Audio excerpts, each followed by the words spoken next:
दिया कि पोल्ट्री एक सेक्टर है जहाँ पे इंसान चाहे तो किसी भी लेवल पे जा सकता है। जो ओफो है अभी आपकी कंपनी के अगर महीने का टर्नओवर की बात करें तो कितनी टर्नओवर हो जाती है? थोड़ा बता दीजिए। डिफिकल्ट है, बताना मुश्किल है, लेकिन थोड़ा बता दीजिए। कि मेरा कमाई है 5 लाख रुपए। नमस्कार, मैं विकास कुमार सिंह एक बार फिर आप सभी का स्वागत करता हूं मंथन एक नई सोच के एक नए एपिसोड में। दोस्तों आज मैं पहुंचा हूं गोपालगंज बिहार में, और गोपालगंज बिहार में आपको एक फार्म पे लेकर के आए हैं जहां पर देसी मुर्गी, सोनाली मुर्गी पालन, कड़कनाथ मुर्गी पालन और साथ साथ बटेर पालन भी किया जाता है। साथ साथ यहाँ पर हैचरी का सेटअप भी देखने को मिलेगा और ब्रूडिंग सेटअप भी देखने को मिलेगा। तो पूरी विस्तार पूर्वक जानकारी आज की इस वीडियो में देखने को मिलेगा।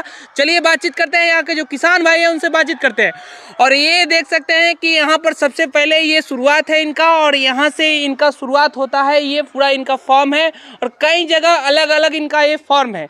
तो सर से बातचीत करेंगे। सर बहुत बहुत स्वागत है आपका हमारे चैनल में। हमारे जो दर्शक हैं वो देख रहे हैं आपको भी स्वागत है सर ओफो फार्म में। हमारे दर्शकों को एक छोटा सा परिचय पहले दे दीजिएगा। सर मेरा नाम अमरनाथ प्रसाद है जी, और मैं गोपालगंज जिले में थावे मंदिर के से 5 किलोमीटर लछवार मंदिर के पास नया टोला गांव में हमारा फर्म अवस्थित है। हम देख रहे हैं कि सर यहाँ पे बहुत भव्य या बहुत बड़ा फॉर्म बनाए हुए हैं यहाँ पे। तो क्या क्या सेटअप आप चला रहे हैं अभी इस वक्त? अभी तो हमारे पास हैचरी है जी, उसके बाद सोनाली मुर्गी, कड़कनाथ, बटेर और बत्तख पे काम कर रहे हैं सर। और बीएसएफ का पहले काम कर रहे थे, कुछ कारणों से उसको होल्ड किए हुए हैं। जनवरी फरवरी से मैं उसको भी चालू करूंगा। कई जगह पे आपका फॉर्म बना हुआ है तो सर एक जगह सेटअप आप नहीं किए हुए हैं, अलग अलग जगह पे आप सेटअप किए हुए हैं। अलग कुछ वहाँ पे फॉर्म बनाए हुए, कुछ वहाँ पे बनाए हुए, कुछ वहाँ पे बनाए हुए। तो ऐसा क्यों सर, अलग अलग क्यों किए आप? एक्चुअल क्या है, जो बाहर जो फॉर्म है वो हमारा फॉर्म नहीं है। ये सारे फॉर्म हम लीज पे लिए हुए हैं। अच्छा, लीज पे लेके हम इस काम को कर रहे हैं। बिहार में आपको पता ही है कि भूमि जो है एक जगह इकट्ठा कहीं नहीं मिलता है। नहीं मिलता है। यहाँ हम लोग को काम करने के लिए 5-10 बीघा ज़मीन चाहिए, लेकिन मिल नहीं रहा है, जिसके वजह से ये अलग अलग सेक्शन में कर रहे हैं। जहाँ मिल रहा है उसको वहीं से हम लोग लेके वहाँ पे शुरुआत किए हुए हैं। हम देख रहे हैं कि सर आप सोनाली मुर्गी का भी पालन किए हुए हैं और यहाँ पे कड़कनाथ भी आप डाले हुए हैं। यहाँ पे हैचरी का भी सिस्टम आप रखे हुए हैं, बच्चों को ब्रूडिंग सेटअप भी आप यहाँ पे रखे हुए हैं। तो ये सारा मैनेजमेंट जो है कब से चल रहा है, कब ये शुरुआत हुआ और कैसे ये ख्याल आया कि इस तरीके का बिजनेस करना चाहिए? क्योंकि आप बड़े स्तर पे इस छोटे से बिजनेस को आप बड़े लेवल पर लेकर के पहुंच चुके हैं अभी। एक्चुअल जब कोरोना आया तो हमारा पहले बिजनेस था, बिजनेस हमारा धराशायी हो गया जी। उसके बाद सोचने लगा क्या करें, बेरोजगार हो गए। तो उसके बाद हम लगे यूट्यूब देखने। यूट्यूब देखते देखते हमको उसी में दिखाई दिया कि पोल्ट्री एक सेक्टर है जहाँ पे इंसान चाहे तो किसी भी लेवल पे जा सकता है। उसके लिए फिर मैंने तैयारियां शुरू किया। उसी संदर्भ में हमने बीएसएफ का काम शुरू किया। बीएसएफ तो मेरा बड़े लेवल पे पहले काम चल रहा था, लेकिन कुछ तकनीकी प्रॉब्लम की वजह से अभी रोके हुए हैं हम उसको जनवरी या फरवरी से फिर हम चालू कर देंगे। चालू करने के बाद से फिर हमने क्या किया कि हैचरी का फिर सेटअप बैठाया, उसके बाद ब्रीडर वगैरह रखे। ये सारे काम चल रहा है जिसमें हम लोग बच्चे प्रोवाइड कर रहे हैं अभी सभी जगह। तो अभी आप जो रखे हुए हैं पेरेंट्स बर्ड आपका खुद का है जिससे आप चिक्स तैयार करते हैं, जो अंडे देती है उनसे चिक्स तैयार करते हैं? जी 3,3500 हमारे पास अपना है। और प्लस बाहर से भी हम अंडा लेते हैं। बटेर का भी अपने पास पेरेंट्स है, कड़कनाथ का है। सभी ओरिजिनल ब्रीड के साथ हम लोग काम करते हैं। ये नहीं है कि कड़कनाथ है तो उसमें सोनाली मिला दिए, इस तरह का नहीं है। सबका अलग अलग फॉर्म बनाए हैं, सबका अलग अलग तरीके से हम लोग ब्रीडर रखे हुए हैं। सब अलग अलग तरीके से आप रखे हुए हैं। जी। अच्छा सर, यहाँ पे आप जैसे कि देख रहे हैं कि हैचरी का जो सिस्टम बनाए हुए हैं, ब्रीडिंग का सेटअप भी आप बनाए हुए हैं, ठीक है। तो सर इसका मैनेजमेंट कैसे चलता है? जैसे अभी तो काफ़ी सारे लोग जो है कह रहे हैं कि सोनाली मुर्गी पालन करके हम फंस गए, इसमें कुछ इनकम नहीं दिख रहा है, कोई प्रॉफिट नहीं दिख रहा है, हम सेल करने जा रहे हैं तो सेल नहीं हो पा रहा है। तो इस तरीके का समस्या काफ़ी ऐसे किसान भाइयों को देखने को मिलता है, जैसा कि वो हमें बताते हैं। सर तो आप इसमें और बढ़ाते जा रहे हैं, जैसे ब्रूडिंग सेटअप भी आप कई जगह पे आप लगाए हुए हैं। तो ये थोड़ा समझाइए कि कैसे इसमें आपको प्रॉफिट दिख रहा है, कैसे आपका मैनेजमेंट हो रहा है? देखिए, जो आदमी कह रहा है कि इसमें लॉस है, या तो उसको जानकारी नहीं है या उसके पास मार्केट नहीं है जी। मैं पूरे दावा करता हूँ कोई किसान 50,000 अगर आप बर्ड लेते हैं तो उसको भी हम बिचवा सकते हैं। लेकिन बेचने का एक तरीका है, हमने एक सिस्टम बनाया हुआ है। मेरे पास जो कस्टमर है, हम लोग क्या करते हैं, किसी किसान को चिक्स देते हैं, तो उसको लगभग आपको 50 दिन या 55 दिन के आसपास, 45 से 55 दिन के आसपास वो 400 से 500 ग्राम का हो जाती है, 500 550 ग्राम। तो मेरे पास ट्रेडर है, उस माल को हम लोग क्या करते हैं, मतलब कि 70 रुपये के आसपास सारी खर्च आती है, 70-72 रुपये, किसी का 2-5 रुपये इधर उधर हो सकता है, ठीक है, मैनेजमेंट के ऊपर है। और हम लोग क्या करते हैं 100 रुपया पीस या 200 रुपया केजी, 210 या 195 नियर, मतलब 90 रुपये से नीचे नहीं बेचते हैं हम लोग। वो माल को हम लोग खुद उठवा देते हैं उसको। मतलब जो किसान अगर चिक्स लेते हैं या फिर नहीं भी लेते, अगर सेल करना चाहे तो आपसे अच्छे रेट में सेल कर सकते हैं। लेकिन आधा केजी का है। हाँ। अगर देखिए सबसे बड़ा चीज़ है, देखिए हम झूठ साथ बोलते नहीं है। अब कोई झारखंड के आदमी बोले कि हमारा माल बेचवा दी, तो हमारे लिए पॉसिबल नहीं है, ठीक है। मतलब मेरे लोकेशन में आस पड़ोस में जैसे एरिया, हाँ, गोपाल जैसे 70-80 किलोमीटर 90 किलोमीटर के रेंज में जो है, तो यहाँ हम लोग का सेटिंग है 100-150 में भी जा सकते हैं, ठीक है। लेकिन वहाँ थोड़ा सा क्या होता है, मान लें कि दूर से गाड़ी जाएगा तो फिर उनको 5-10 रुपये रेट का मैनेज करना पड़ेगा। माल तो बिक जाएगा, ठीक है ना। तो हम लोग के पास कस्टमर है, ये नहीं है, बिक जाएगा माल, बिक जाता है। और निसंकोच अगर आप शुरुआत करना चाहते हैं तो बिल्कुल छोटे स्तर से शुरुआत करें तो ज्यादा बेहतर है किसान भाइयों के लिए, क्या सर? जी, वो तो देखिए जानकारी के ऊपर है। जिनको जानकारी नहीं है छोटे स्तर पे करना चाहिए, नहीं तो करने वाले 30-30 हज़ार, 35 हज़ार, 50-50 हज़ार करते हैं। नॉलेज है तो करेंगे। किसी आदमी को शुरुआत करना है तो पहले छोटे शुरुआत करे, पहले इसका जानकारी ले, सब कुछ जान ले, फिर उसके बाद बढ़े। बस सोनाली बिजनेस एक ऐसा बिजनेस है, मैं दावे के साथ कह सकता हूँ, अगर मरे नहीं तो पूंजी प्लस होगा, माइनस नहीं होगा। हम देख रहे हैं कि ये आप टी शर्ट सर पहने हुए हैं, ओफो लिखा हुआ है, इसका क्या मतलब है? ये हमारा ब्रांड है। अच्छा। ये पूरे वर्ल्ड में कोई मेरे ओफो का कोई यूज नहीं कर सकता है जी। ये हमारा ब्रांड है। ये मैंने आप खुद का ब्रांड भी बना लिया हुआ है। ये मेरा बिल्कुल देख सकते हैं दोस्तों कि किस तरीके से छोटे स्तर से शुरुआत करके लोग इसमें आगे बढ़ रहे हैं। और जो लोग कहते हैं कि बहुत कम समय में जाकर के फर्म हमारा बंद हो जाता है, नहीं कर पाते हैं, हमारा सेल नहीं हो रहा है, तो तरह तरह की परेशानियां शुरुआती दौर में आता है, लेकिन उस परेशानियों को जूझना पड़ेगा, लड़ना पड़ेगा और इसमें एक सही तरीका ढूंढना पड़ेगा, तब जाकर के एक सफल फार्मर आप कहलाएंगे। अच्छा सर, यहाँ पे जो आप ब्रूडिंग सेटअप लगाए हुए हैं तो हम देख रहे हैं कि कुछ यूनिक तरीका है, कुछ अलग तरीका है, इस तरीके के बारे में थोड़ा सा हमारे दर्शकों को बताएं। देखिए, हम अलग तरीका से काम करने के लिए ही इस मार्केट में आए हुए हैं जी। हमारा जितना भी काम है हम लोग अलग तरीका, एडवांस तरीके से करते हैं कि मेहनत कम हो। हाँ। मेहनत कम हो और रिजल्ट ज़्यादा मिले। अब जैसे बटेर का है, बटेर का आप आइए देखिएगा, सर्दी के दिन में आता है तो 25%, 50-50% मर जाता है जब काफ़ी सर्दी पड़ेगा। और हम लोग ऐसा सिस्टम बनाए हुए हैं कि हम लोग का मोटिलिटी बहुत कम होता है। उसका कारण क्या है, हम लोग सिस्टम बनाए, 20,000 25,000 एक बॉक्स में लगता है, उसमें 800-1,000 बच्चे ब्रूडिंग होते हैं। तो उसमें क्या है, वो बॉल सेट है, कितना हमको टेम्परेचर चाहिए उतना ही मिलता है। तो हम लोग क्या किए, ब्रूडिंग के लिए एक अलग सिस्टम बनाया है, उसमें मेहनत कम लगता है। जैसे क्या ग्राउंड पे यदि हम लोग करते हैं तो उसमें काफ़ी 5-7 दिन तक हम लोग को परेशानी होती है, उसको रात भर जग के हाँकना पड़ता है कि इकट्ठा नहीं हो, इकट्ठा होंगे तो मोटिलिटी होगा। लेकिन हमारा जो सेटअप बना है 150 है, हम लोग क्या करते हैं 100-150 रखते हैं, वैसा सेटअप बनाए हुए। 100-150 है तो चढ़ते नहीं है, तो जिसके वजह से मोटिलिटी नहीं होता है और जगना नहीं पड़ता है रात भर उसमें। यहाँ पे सर आप कई सारा फॉर्म बनाए हुए हैं, तो अलग अलग फॉर्म जो आप बनाए हुए हैं सर, तो कितने फॉर्म हैं और उसमें जो जैसे आप लीज पर जो भी लिए हुए हैं बाहर जो उसमें क्या क्या डाले हुए हैं, कैसे कैसे है सिस्टम? सर बाहर जो फॉर्म है वो हम बनाए हुए नहीं है, ये सारे हम लीज पे लिए हुए, सभी 11 साल के सब लीज पे हैं। हाँ, तो उसमें कैसे कैसे डाले हुए, क्या क्या डाले हुए, कितनी संख्या में डाले हुए हैं? हर फर्म में जैसे कड़कनाथ है मेरे पास, तो ब्रीडर मेरे पास 500 है कड़कनाथ का, और तो मान लीजिए 1000 पीस और कड़कनाथ है हमारे छोटे बड़े जो होंगे। उसके बाद सोनाली लगभग 3500 के आसपास है।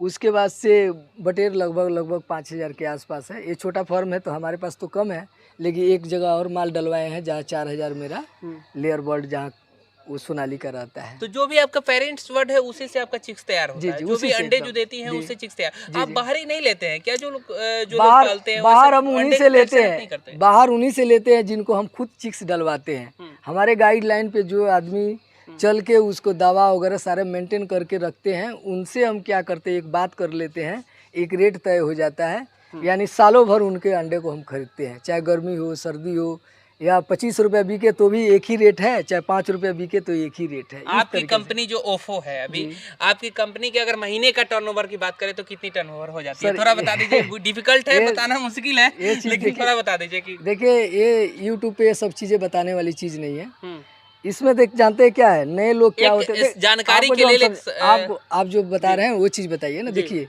जी यूट्यूब में क्या होता है, लोग क्या करता है, बढ़ा चढ़ा के बात कर देता है। जी जैसे बोल रहे हैं कि मेरा कमाई है 5 लाख रुपए मंथली का, नए आदमी देखता है, दिग्भ्रमित हो जाता है, फिर जाता है वो फेल हो जाता है। तो मेरी सबसे पर्सनली ये राय है, देखिए आप कोई भी बिजनेस कीजिएगा तो कमाएंगे ही।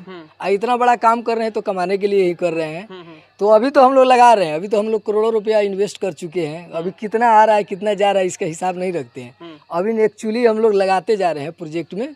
आपको वो दौर भी आएगा जब हम बताएंगे सारा चीज़ क्या बच रहा है क्या नहीं बच रहा है। वो ठीक दौर है? भी आएगा और दिखेगा, दिख रहा भी जी है। हाँ। और धीरे धीरे इसमें बताने में थोड़ा संकोच है सर को, जी। लेकिन दिख भी रहा है। तो सर ये बताइए, हमारे जो बहुत सारे ऐसे व्यूअर है, बहुत सारे ऐसे किसान भाई हैं जो अगर सोनाली मुर्गी पालन करना चाहते होंगे, कड़कनाथ मुर्गी पालन करना चाहते होंगे, तो या फिर बटेर पालन करना चाहते होंगे, अभी जैसे ठंडी का मौसम आ रहा है तो बटेर भी एक अच्छा स्कोप हो सकता है उनके लिए जी, जी, कमाई का। क्या तो हमारे दर्शकों को ये बताइए कि कौन सा बेहतर होगा, उनको अगर इन चीजों में चुनाव करना पड़े तो कौन सा उनके लिए बेहतर होगा, कौन खास होगा उनके लिए? देखिए सोनाली सदाबहार बने पक्षी है। जी सोनाली एक ऐसा चीज़ है कि जो लोग हमसे जुड़े हुए हैं जी उसमें सोचना नहीं है बरसात है कि गर्मी है कि ठंडा है, 10 दिन आगे पीछे माल बेचने की 100% गारंटी हमारी है। और बटेर का तो बिजनेस आपको पता ही है कि 6 महीने की बिजनेस है, 5-6 महीने चलती है, उसके बाद सारे लोग लगभग छोड़ देते हैं। हम लोग तो करते ही रहते हैं, थोड़ा बहुत बिकता ही रहता है। लेकिन नए किसान के लिए ये मान लीजिए मार्च तक का होता है बिजनेस। तो हम तो सबको कहेंगे कि आप बिजनेस शुरुआत कीजिए और डिमांड को उपभोक्ता जो है उसमें समन्वय बैठा के काम कीजिए। अब कड़कनाथ मुर्गी का क्या है, कई लोग बेचने लगता है 1000 रुपये बेचेंगे, 800 बेचेंगे, 500 बेचेंगे, क्यों बेचेंगे आप? कितना प्रॉफिट चाहिए? मान लीजिए कि 1 केजी कड़कनाथ तैयार करने में 150 रुपया 160 रुपये लगेगा ज़्यादा से ज़्यादा, तो आप क्यों 500 में बेचेंगे? अरे उसको 300 में बेचिए ना। एक लिमिट अगर आप रखते हैं प्राइस उसका, तो आपका सेल होने में कोई परेशानी नहीं होगी। 1000 रुपये बेचिएगा तो 1 पीस बेचिएगा, 300 रुपये बेचिएगा तो 50 पीस बेचिएगा, 100 पीस बेचिएगा तो मुनकम बढ़ेगा ना। जी बिल्कुल। तो तरीका से लोग बिजनेस नहीं करता है। क्या करता है, अब सोनाली मुर्गी है 500 रुपये मांगेंगे, क्यों मांग रहे हैं? अरे आपका 140 रुपया 50 रुपये में तैयार हो जा रहा है तो उसको लिमिट तरीका से बेचिए। 250 रुपये केजी बेच लीजिए, 300 रुपये बेच लीजिए। हमारे आज सोनाली का दुर्दशा क्यों है? मेन है ट्रेडर की वजह से दुर्दशा हो गया है।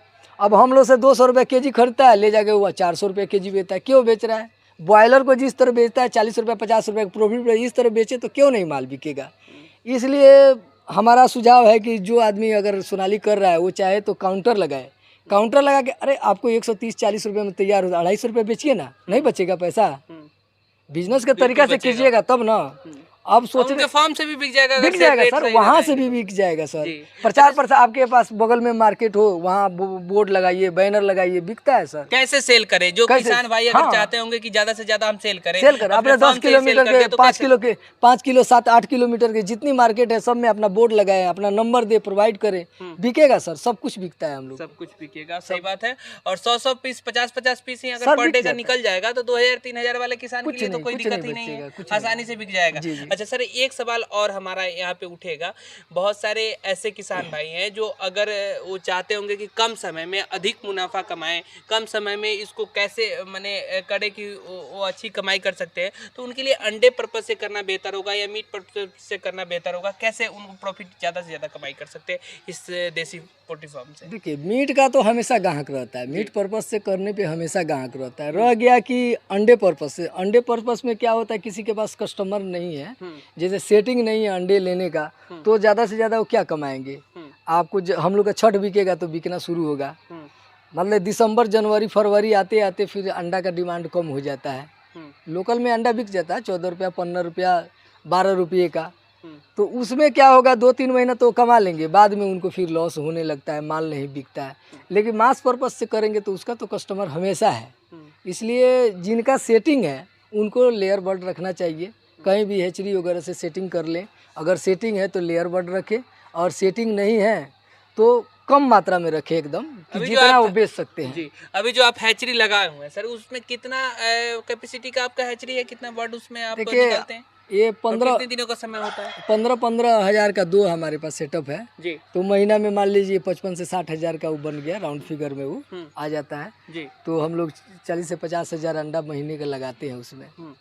तो वही निकल जाता है, वो जो भी माल बनता है सारा निकल जाता है, सारी निकलता सारा है जो चिक्स, बनता सारा है वहाँ चिक्स पे आराम जो से चिक्स निकलता है वो सारी चला निकल जाता है जी। आसानी से सेल आसानी कर से लेते सेल हैं। हो जाता है। सेल अच्छा, की बहुत सारे प्रॉब्लम लोग नहीं जो कहते हैं कि सर आप जैसे कि अभी थोड़ी देर पहले कि बीएसएफ का बारे में बताएं, हम इस पर आप सवाल करना भूल गए। सर हम ये जानना चाहते हैं कि बीएसएफ आखिर है क्या, और हमारे जो किसान भाई हैं उसको लेकर के उसको करके एक मैंने कैसे अपना फीड कॉस्ट कम कर सकते हैं, इसके बारे में थोड़ा सा बता दीजिए उन लोगों के लिए जो नहीं जानते होंगे बीएसएफ, उनके बारे में उनको थोड़ा सा बताइए विस्तार पूर्वक से कि बीएसएफ आखिर है क्या और इसको कैसे क्या सिस्टम है इसका, थोड़ा बताइए। देखिए, बीएसएफ बहुत बड़ी चीज़ है। जी। अगर BSF BSF means border security force नहीं समझिएगा। हाँ, जी। BSF black soldier fly larva उसको बोलते हैं। हम्म, और ये आज के दिन में मुर्गी पालक जो फेल होते जा रहे हैं, जी। एक ही कारण है, feed cost. Feed feed cost के वजह से सारे किसान जो है परेशान हैं। हम्म, और फीड कॉस्ट को नियंत्रित करने का सबसे बढ़िया साधन जो है लेकिन बीएसएफ है। लेकिन बीएसएफ इतना आसान भी नहीं है। बीएसएफ करने के लिए मैनेजमेंट भी होना चाहिए। बहुत अच्छी तरीक़ा से आप बीएसएफ कर सकते हैं। फीड कॉस्ट में समझिए 35 से 40% वो 35 से 40% वो फीड कॉस्ट कम कर देता है बीएसएफ से। बीएसएफ तैयार कैसे करें, अपने फार्म पे तैयार कैसे करेंगे, या फिर कहीं से खरीदारी करना पड़ेगा, क्या है उसका सिस्टम, कैसे मिलेगा? बीएसएफ के लिए तो पहले आपको एग लेना पड़ेगा जी। एग लेके क्या होता है, फिर उसके बाद से वो हैचिंग कराते हैं, फिर लार्वा बनता है, फिर लार्वा से मुर्गी को खिला सकते हैं 15-16 दिन के बाद। फिर उससे उसमें से आधा कल्चर के लिए रखते हैं, तो फिर उसको क्या कहते हैं प्री प्यूपा में कन्वर्ट होता है, फिर प्यूपा बनता है, प्यूपा से फिर मक्खी बनता है।